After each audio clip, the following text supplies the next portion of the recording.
Olá, meu amigo, minha amiga. Você já percebeu como seus finais de semana estão ficando diferentes? Estão se aproximando alguns finais de semana que você tinha no passado. Evidentemente, nós temos as nossas obrigações, nossos afazeres, nossas responsabilidades, as nossas contas, mas tem uma coisa que está diminuindo. É o volume de gente insana, gente histérica, gente nos ameaçando, falando bobagens por todos os lados.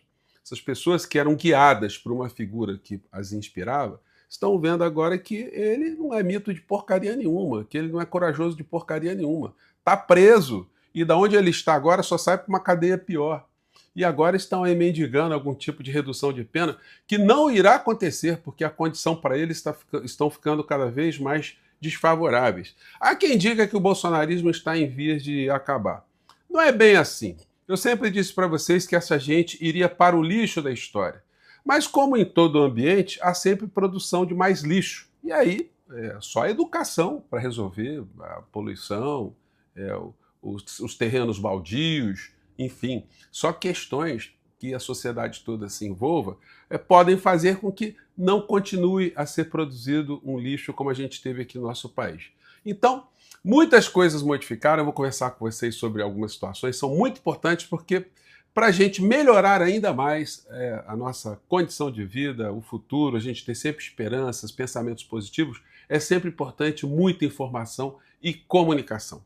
E hoje eu vou mostrar aqui para vocês uma coisa impressionante, que passa às vezes despercebidamente, até por pessoas que estão aqui nas redes sociais, mas que fazem toda a diferença. Vou trazer também algumas curiosidades, porque no mundo paralelo, gente, a novidade deles, vocês não irão acreditar. Bom, antes de entrar nos papos aqui, eu quero convidar você que chegou agora ao nosso portal e ainda não é inscrito e que está no final de semana tranquilo, normal, para que você se inscreva aqui conosco e conheça também os nossos outros vídeos. Se você gostar, compartilhe, recomende, nunca se esqueça de dar seu joinha, seu comentário.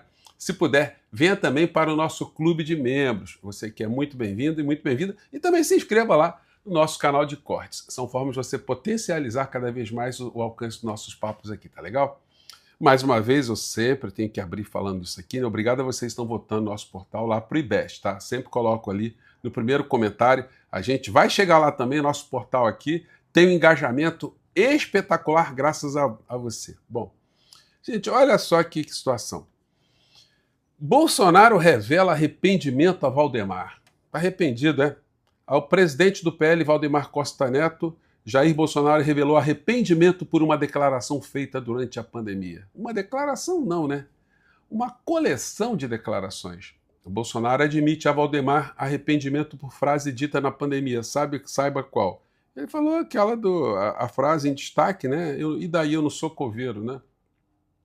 Mas pior do que a frase foi o comportamento dele, comportamento assassino, comportamento de falta de empatia, de responsabilidade. E os crimes que foram cometidos aqui no Brasil só não foram maiores porque nós todos reagimos, nós todos ainda fizemos algum tipo de isolamento, nós usamos o álcool, usamos máscara, evitamos de ter contatos, a gente protegeu as pessoas que a gente ama, que a gente amava, enfim. Mas mesmo assim, muitos de nós perdemos muitas pessoas queridas graças a esse tipo de criminoso que nós tivemos aqui no nosso país, que não pagou a conta dele. E aí essa gente do bolsonarismo, até um paradoxo, né? Ah, eles ficam preocupadinhos com a saúde do Bolsonaro. O Bolsonaro tem uma verruga na pele e pronto, um tumor, vai morrer. Aí tem uma tosse e vai morrer. Aí tem um soluço e vai morrer. Aí todo mundo preocupado com a saúde dele, ele está num desespero total. Mostrando que é uma figura que não é nada daquilo que eles imaginavam. Um mito apodrecido, um mito que está moribundo, um mito decadente. E o grande paradoxo, gente, é que essa gente pensa que nós queremos que o Bolsonaro parta dessa para pior, né? Ou para melhor, como digo o outro. Não, o pior castigo que a gente pode desejar para o Bolsonaro é que ele viva. Olha só, porque ele sair desse mundo aliviaria uma série de coisas, né? Mas não, nós queremos que ele viva. Viva muito infeliz. Viva muito para poder pagar a sua conta, para pagar um pequeno pedaço da conta que você tem com o nosso país, com as pessoas que perderam tantas pessoas e com a nossa sanidade mental. Então fique bem tratado, dinheiro você tem, família perto tem também, muito puxa-saco tem também, muito oportunista tem e muito aproveitador, então tá tudo junto. e nós esperamos mesmo que o inelegível tenha uma vida longa, né? Que para ele vai ser o maior castigo, né? Enfim, castigo aqui e o castigo divino também. E aí, olha só que loucura, gente. Agora as redes bolsonaristas estão com essa aqui. Trump vem ao Brasil visitar Bolsonaro. Gente, é inacreditável. Os caras, inclusive, têm umas visualizações grandes nos canais deles, né? Agora escalou. Trump vem ao Brasil para visitar Bolsonaro e Globo entra em desespero. Como é que tem gente que fica espalhando essa insanidade? Vocês têm cabimento isso, gente? Mas aí eles repetem tanto, e eles ficam a cada instante acreditando numa bravata nova, né? E aí vão se afundando aqui no Brasil e os que estão foragidos vão se afundando lá porque não vão poder voltar nunca mais para o Brasil. Um deles é esse estelionatário aqui. Não vai ter acordo. Ele parece que porta-voz do Trump, né? Parece que ele dita o que Trump vai fazer. Não vai ter acordo, né? Figueiredo recebe ligação para levar cacique político à Casa Branca. Ele recebeu uma ligação para o Valdemar Costa Neto, pedindo para intermediar para o Valdemar da Costa Neto falar com o Donald Trump. Vejam só como é que esse universo cão, eles não param nunca, né? Hoje tem uma matéria no Intercept Brasil, do João Filho. Obrigado, Eduardo Bolsonaro, por liderar o colapso final do bolsonarismo, aquilo que eu comentei com vocês. Isolado pela extrema-direita e delirante por uma anistia impossível, Eduardo implodiu a herança do pai e ruma para ser caçado e preso. Isso é verdade. Mas o bolsonarismo, ele apenas vai trocar de roupa, ele vai apenas trocar de casaca. Por quê?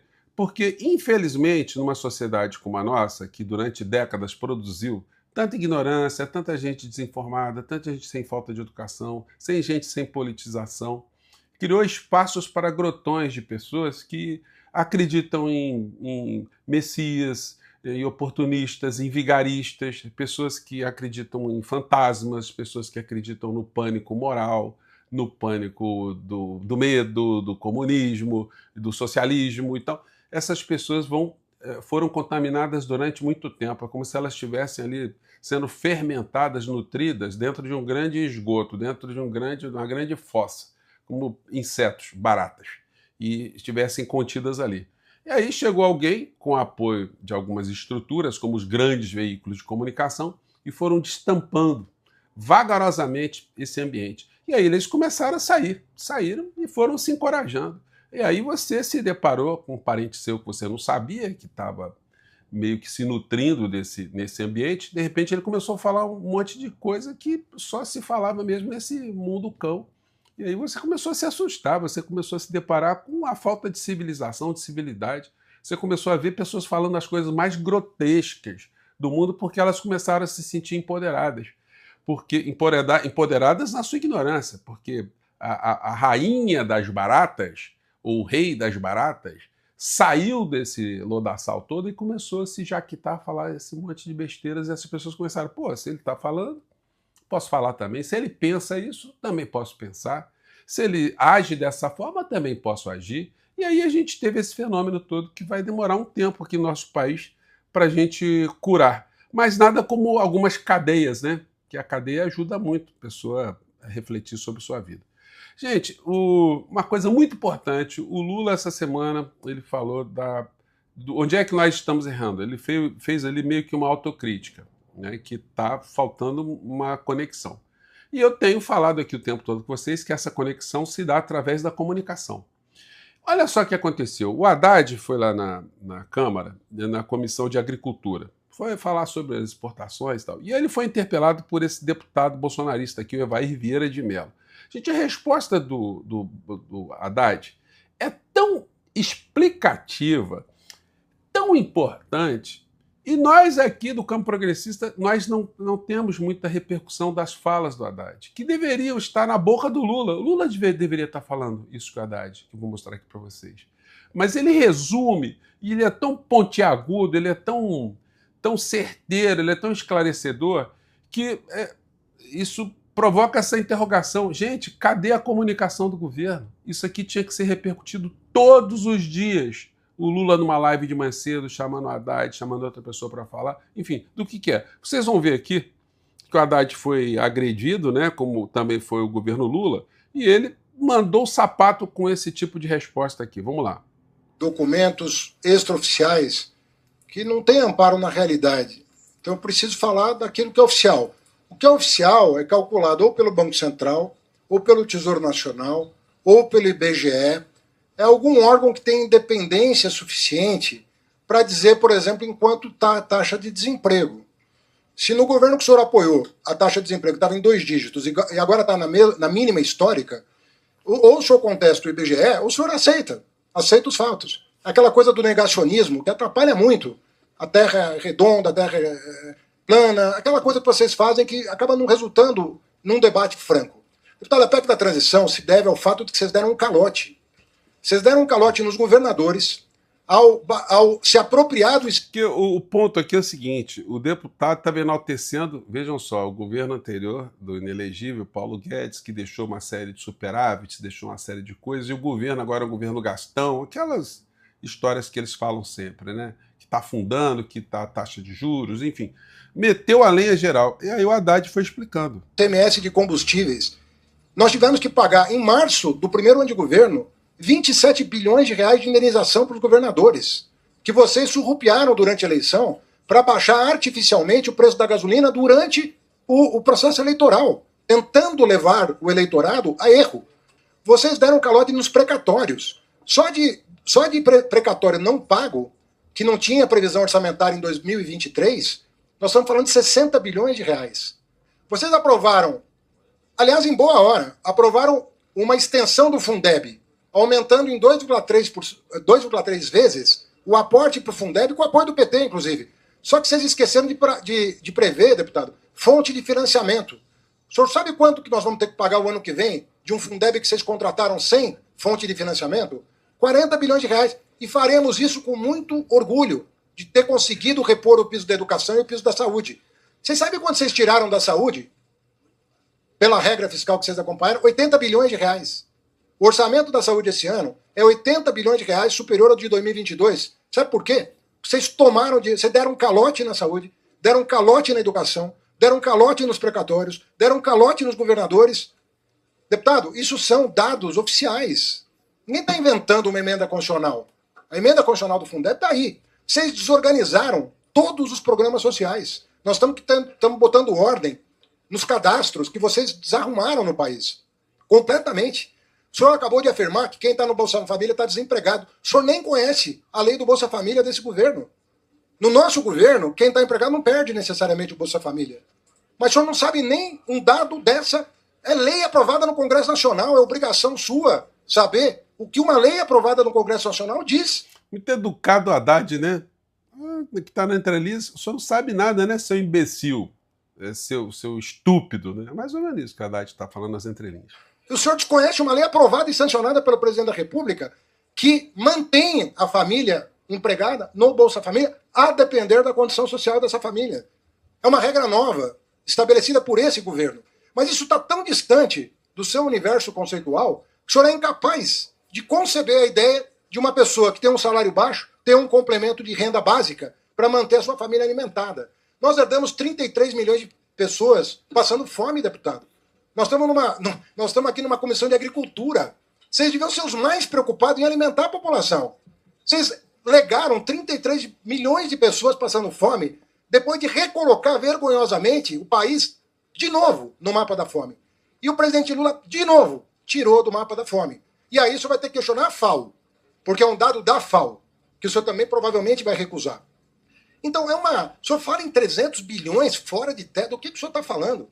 Nós estamos cumprindo rigorosamente o arcabouço fiscal, bloqueando despesas acima de 2,5% em termos reais e contingenciando quando a receita não acompanha. Se eu falo em aumento de carga tributária, só está sendo chamado a contribuir quem não paga. Só, quem não paga.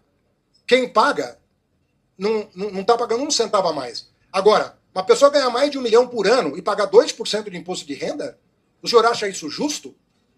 Uma pessoa aplicar num título privado e pagar menos imposto do que quem aplica em título público, sem que o dinheiro vá ao destinatário, o senhor acha isso justo? O senhor acha que nós deveríamos manter as BETs sem cobrança de imposto, como vocês fizeram por 4 anos? As BETs acabando com a vida das famílias e remetendo todo o dinheiro para fora do Brasil, sem pagar nenhum imposto que uma farmácia, uma padaria, uma loja de periferia paga?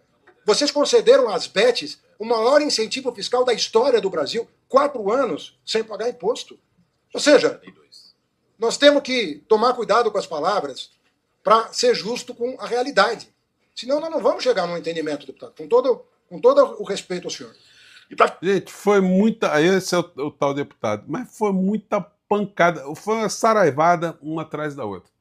Isso mostra pra gente como é vital, gente, porque não adianta só nós que estamos no campo progressista, nós termos acesso a esse tipo de informação. Isso tem que ser popularizado, tem que ser explicado para a sociedade. Porque a sociedade, esse Brasil é o Brasil real que a gente vive, não nesse mundo paralelo que nos arrastou tantos anos para debates de coisas absolutamente inúteis, né? Bom, eu fico por aqui. Hoje é um dia que tem muita coisa, que eu quero repercutir mais coisas do Haddad mais tarde com vocês, mas por enquanto eu vou ficando por aqui, tá legal? Tenha um ótimo dia, mais tarde a gente volta. Tchau!